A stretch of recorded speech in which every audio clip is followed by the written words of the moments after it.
My Crypto Radio News.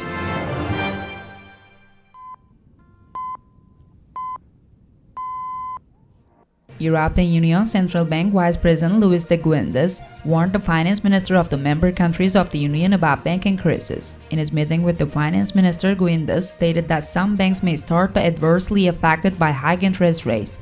The vice president, who warned the minister about this issue, also said that EU banks were much less affected by the events than the USA.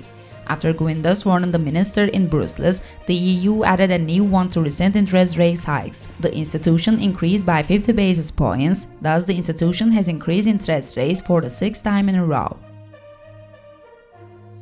While the famous US investor and ARK investor Katie Wood put forward the idea that recent bank failures led investors to Bitcoin and Ethereum support came from Elon Musk, claiming that what happened was mainly due to the delayed intervention of the US Federal Reserve. Wood also stated that she did not understand how the banks failed to convince the Fed that a crisis was approaching, saying that bankruptcies had nothing to do with the investment decisions of banks regarding cryptocurrencies. Wood underlined that the primary reason is the policies of the Fed, and a secondary reason is the faulty risk management of the banks. Wood also stated that the current situation is very similar to the Great Depression that took place at the end of the 1920s. While it is clear that interest rates have increased nearly 90 times in a year and deposits have decreased from year to year. On the other hand, Elon Musk stated that he approved his views of the famous investor with a reply like, haha, same 1929.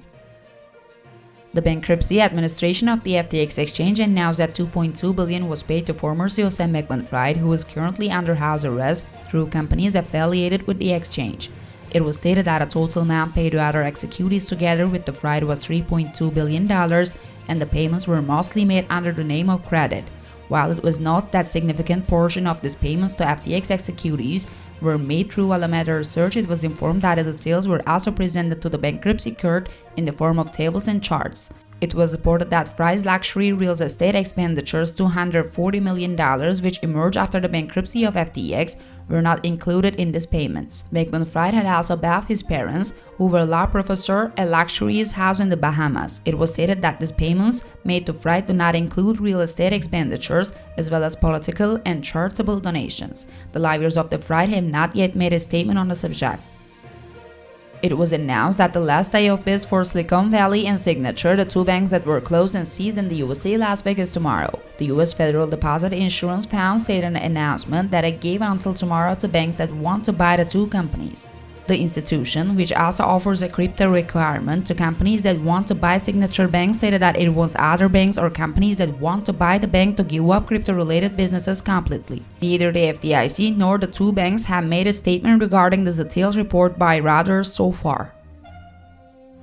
The developer team responded to the stolen code claims about Shiba Inu layer to blockchain Shibarium. The response from the developers on the Discord server to the first claims was that there was not such things and the claims in question were not based on sufficient evidence. But the statement made by Andrew Angrisani, the project security engineer to the community, was almost an admission of error. Speaking on the subject, Angrisani shocked by admitting that he copied the source code of both Shibarium and ran a testnet from the open source code called Black's Code. Another anonymous developer, Carl Heria, stated that several blockchains were chosen randomly and that these chains were not registered in any project specific at that time. Carl Heria admitted that it was flawed as he did not check the final version of the beta version while it was released to the public. The developers note that the beta version will be re-released with a new chain ID. No clear date has been given for when this new version will be made available to users.